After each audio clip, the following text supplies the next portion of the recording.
Olá, alunos! Olá, estudantes! Sejam todos muito bem-vindos a mais uma aula do nosso componente do solo à célula. E hoje, a gente vai para a nossa última aula do nosso componente.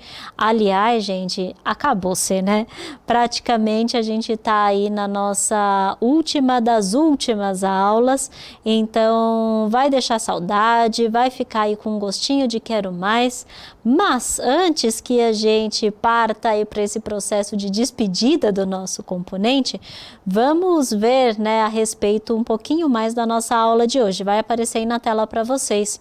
O título da nossa aula de hoje é do solo à célula. Estamos então na atividade 4, a última atividade do nosso componente, aula 10, a última aula do nosso componente.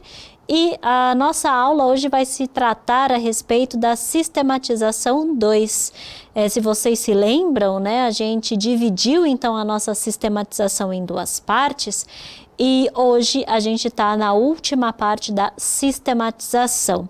Eu sou a professora Priscila, a gente está no aprofundamento a cultura do solo, do campo à cidade, a unidade curricular é o indivíduo e o ambiente, e o componente curricular, vocês já sabem, do solo à célula. E, gostaria, antes de mais nada, agradecer ao pessoal de Libras que está aqui com a gente, sejam muito bem-vindos, e, para que todos aí possam ter acesso à nossa aula, vou fazer a minha descrição para vocês. Eu sou uma mulher branca, meus cabelos louros estão presos, tenho olhos claros, uso óculos, estou vestida com uma jaqueta preta, uma calça jeans preta e um sapato, um tênis, na verdade, preto. Então aí para que todos vocês possam ter acesso à nossa aula de hoje. E antes de mais nada, vamos falar um pouquinho a respeito então dos objetivos da nossa aula de hoje, que vai aparecer aí na tela para vocês. A gente vai então continuar a nossa sistematização, então a gente vai retomar os conceitos e os termos abordados durante o componente do solo à célula. Lembrem-se que os eixos estruturantes que fazem parte, então, do nosso componente, da nossa atividade de maneira geral, são os eixos de investigação científica, o eixo de mediação e intervenção sociocultural e o eixo de empreendedorismo. Então, esses três eixos estruturantes acompanham não só a nossa aula de hoje, como toda a atividade 4 que a gente trabalhou aqui com vocês, como também as outras atividades que a gente trabalhou aí durante o nosso componente, ok? E aí, a gente vai então também relembrar um pouquinho da nossa última aula. Então, na aula passada, a gente fez a sistematização 1. Nessa aula, a gente abordou principalmente o que a gente viu nas atividades 1 e 2. Então, a gente retomou um pouquinho a respeito da nossa questão norteadora, somos o que comemos? Então, a gente retomou um pouco a respeito dessa questão. Falamos sobre a composição do nosso corpo e especificamente a composição dos nossos tecidos e também relatamos a respeito da evolução alimentar, ou seja, como os organismos e principalmente os indivíduos que fazem parte aí da nossa origem, que fazem parte então da nossa escala, da nossa linha do tempo a respeito do Homo sapiens, Então toda essa questão evolutiva do ser humano, como que esses indivíduos se alimentaram e se alimentavam ao longo aí da sua existência. Então a gente abordou bastante a respeito dos elementos químicos, os constituintes, os compostos, como que esses elementos estão dispostos no nosso corpo e a gente falou, né, inclusive, de como a gente consegue medir esses elementos dentro do nosso organismo e principalmente dos nossos ossos. Na aula de hoje, a gente vai então continuar a respeito da sistematização, abordando principalmente as atividades 3 e 4 do nosso componente do solo, a célula. Lembrando que as atividades 1 e 2 foram abordadas na sistematização 1, que foi a nossa aula passada.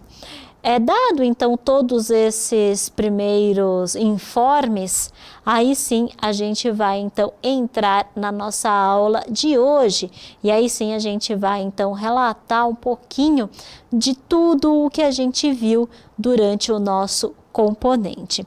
Então, seguindo na aula de hoje, né, a gente vai iniciar então a atividade 3.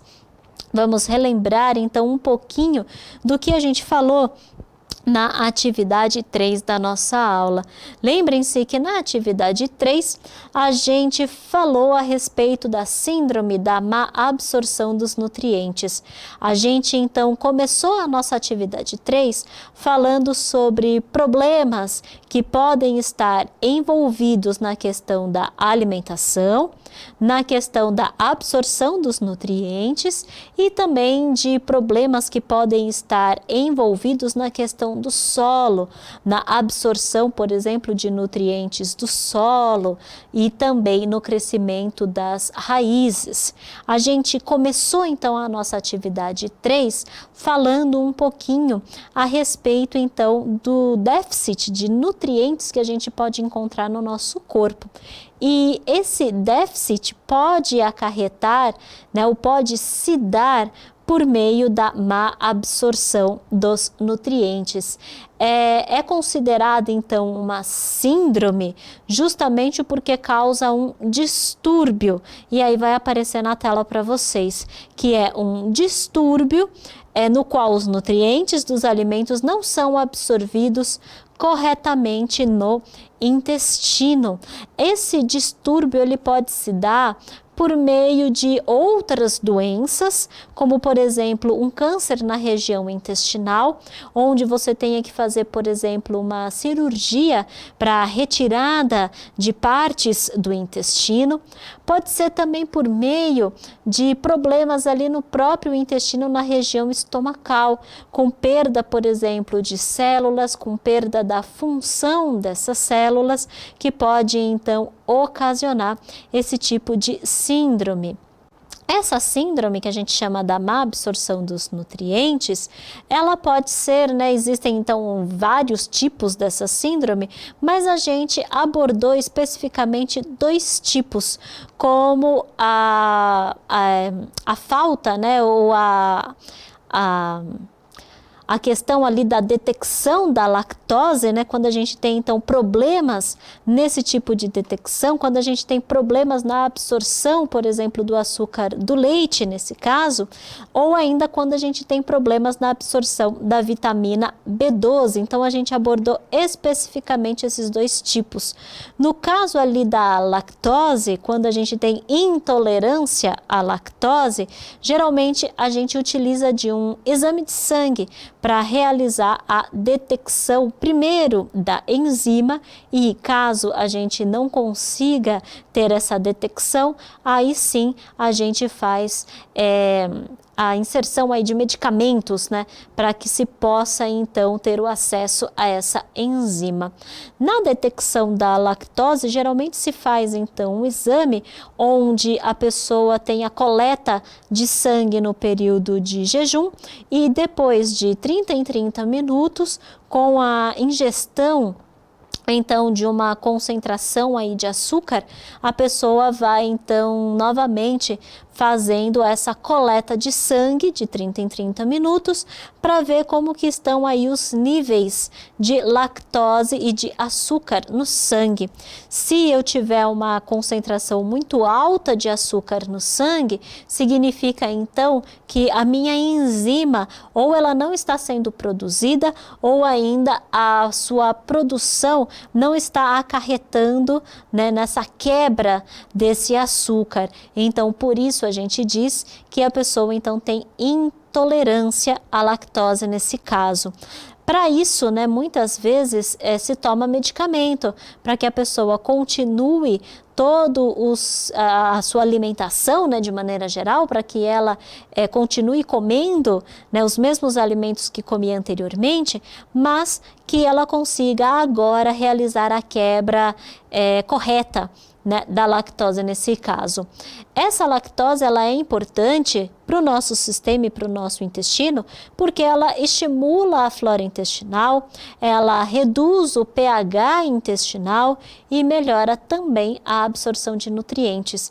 Por isso é super importante a presença de lactose no nosso corpo, né? E principalmente a questão ali, né, do açúcar que está presente aí no leite. Quem tem intolerância à lactose justamente não consegue consumir derivados de leite, então não consegue consumir o leite propriamente dito, manteiga, queijo, iogurte, todos os derivados aí do leite. Então, né, para que se tenha uma boa absorção desses nutrientes e também uma boa absorção de cálcio, já que esse elemento faz parte desses compostos, né, faz parte então desses tipos de alimentos, principalmente aqueles em derivados de queijo. Então a importância, né, para que a gente consiga ter uma boa absorção, e quem tem então a intolerância precisa aí do auxílio de medicamentos para que consiga absorver esse açúcar e absorver também os elementos químicos que estão presentes no leite e nos seus derivados. Um outro processo também, um outro tipo de deficiência e problema que a gente pode encontrar é com relação à vitamina B12 ou vitamina B e a questão do ácido fólico. Esse tipo de vitamina ele é importante para a síntese do DNA, para a formação das hemácias e para o reparo de tecidos e células. A detecção da vitamina B12 também se dá por meio de um exame de sangue e caso, né, se tenha também deficiência nesse tipo de vitamina, também se pode entrar com medicamentos e suplementos alimentares e suplementos vitamínicos para que a pessoa então consiga manter a sua regulação do seu corpo e do seu organismo.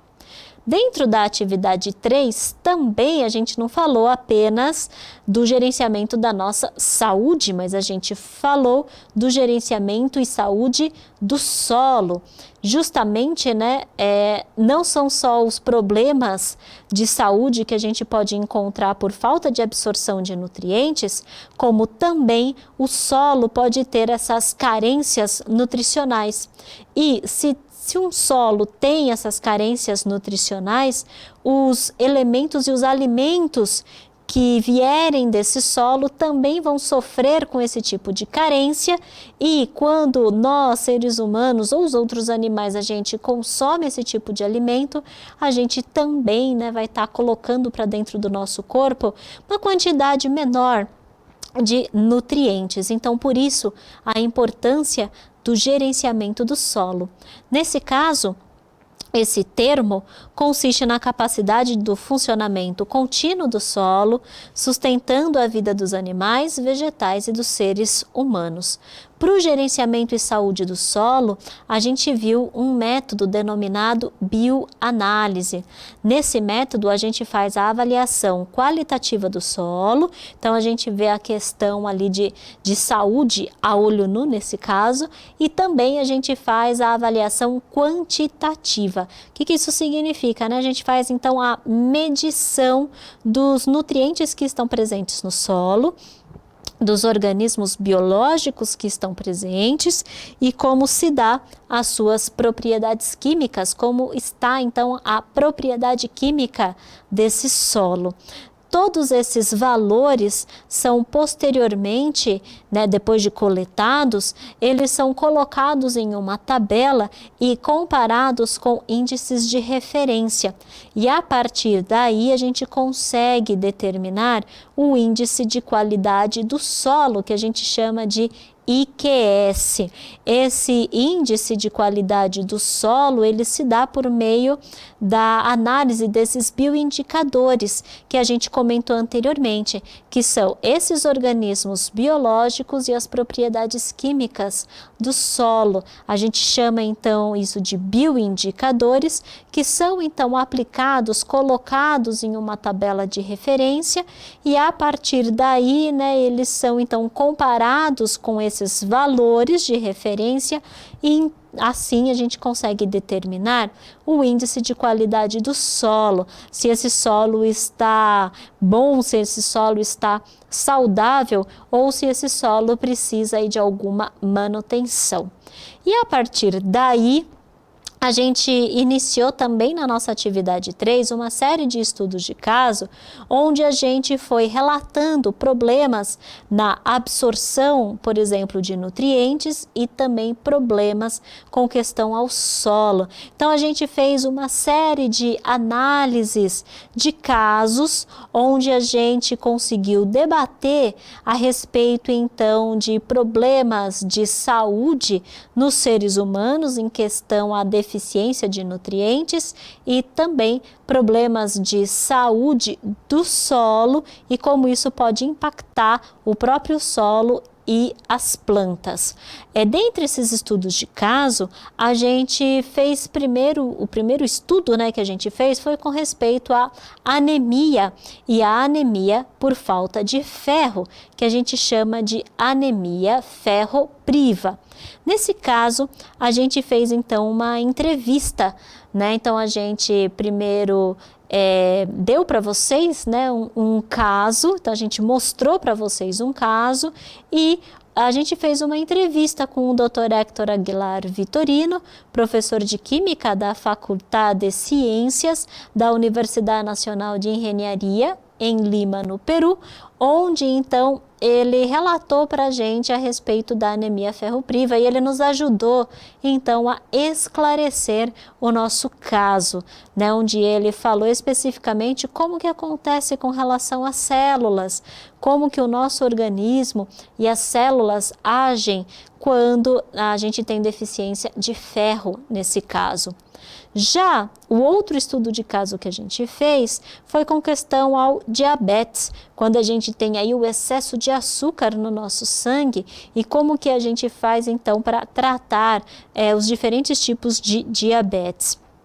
Aí a gente então utilizou, além de um caso, a gente também utilizou um vídeo da TV Brasil a respeito da diabetes, tipos e tratamentos, e esse vídeo também nos auxiliou a esclarecer bastante a respeito do nosso caso de diabetes que a gente mostrou para vocês e como a gente pode tratar então esses casos. Por último, né, o último estudo de caso que a gente fez foi com relação ao crescimento inapropriado das raízes. Então, a gente mostrou para vocês um agricultor que estava aí com problemas no seu solo e principalmente no crescimento inadequado das raízes da sua plantação de soja. E a partir daí, então, a gente fez a análise visual das raízes, a análise química do solo e também a análise visual desse solo, onde a gente conseguiu determinar que tinha aí, né, a ausência de vários nutrientes e também que tinha uma grande quantidade de alumínio, que então provocava esse crescimento inapropriado e deficiente dessas raízes. A gente então fez esses estudos de caso na nossa atividade 3 e então, né, a gente praticamente encerrou a nossa atividade 3 por meio desses estudos de caso. A partir daí, já entrando na atividade 4, a gente iniciou uma série de ciclos de debates, onde a gente começou então a abordar diferentes temas, onde vocês, estudantes, professores, poderiam então utilizar desses temas para que vocês então pudessem, né, debater a respeito então desses temas aí na escola, né, aí na sala de aula. Antes de mais nada, a gente explicou um pouquinho, né, foi numa aula junto com o professor Anderson, onde a gente explicou um pouquinho a respeito do que era um debate, o que valia e o que não valia dentro de um debate, quais eram as principais regras de um debate, como que acontecia, né, esse debate, como que funcionava todo esse processo. E a partir daí, então, a gente começou a debater. E dentro do nosso ciclo de debate, a gente utilizou de uma série de temas para os nossos debates e entre eles a gente utilizou os agrotóxicos. Então, os agrotóxicos foi o primeiro tema a respeito dos nossos debates. Lembrem-se, né, que dentro dos nossos debates, então, eu apresentei uma posição a respeito de cada um desses temas. E aí, para vocês, né, a gente dava, na verdade, um tempo para que vocês então pudessem, né, não só olhar a posição que a gente colocava, como também pesquisar a respeito de posições contrárias a respeito do nosso posicionamento, porque debate é isso, né, a gente fazer esse antagonismo de ideias, né, então é a gente discutir a respeito de ideias diversas, sempre apresentando argumentos plausíveis para os nossos temas e para as nossas opiniões, né? Então, no caso, né, essa opinião não é uma opinião simples, sem a apresentação de nenhum argumento, mas ao contrário, né, é uma opinião onde a gente apresenta um embasamento, por isso a gente diz que é um argumento. Nesse caso, então, a gente começou com os agrotóxicos, onde a gente apresentou para vocês algumas características a respeito dos agrotóxicos. A gente viu, né, que os agrotóxicos, então, eles estavam presentes principalmente em atividades agrícolas, né, vai aparecer aí na tela para vocês, para produção, limpeza de um terreno, preparação do solo e também eles podem ser inseridos em atividades não agrícolas, como por exemplo em florestas nativas ou em outros ecossistemas, para eliminação de pragas principalmente. No Brasil, a partir de 2008, teve um aumento substancial no consumo de agrotóxicos e também no consumo de agrotóxicos que não são liberados, principalmente que não são liberados em outros países e na Europa, mas que aqui no Brasil ele acaba sendo utilizado em muitas plantações. A partir daí, né, a gente falou também de alguns efeitos dos agrotóxicos e a gente viu efeitos na saúde humana e efeitos ambientais.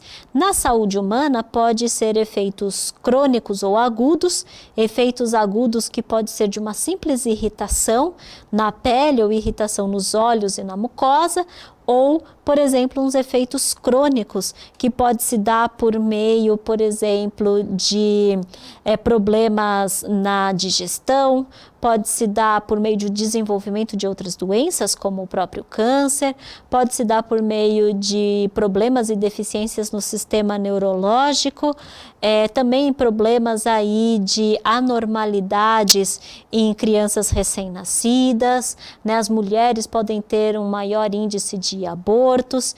Então, a gente apresentou aí algumas questões dos agrotóxicos na saúde humana.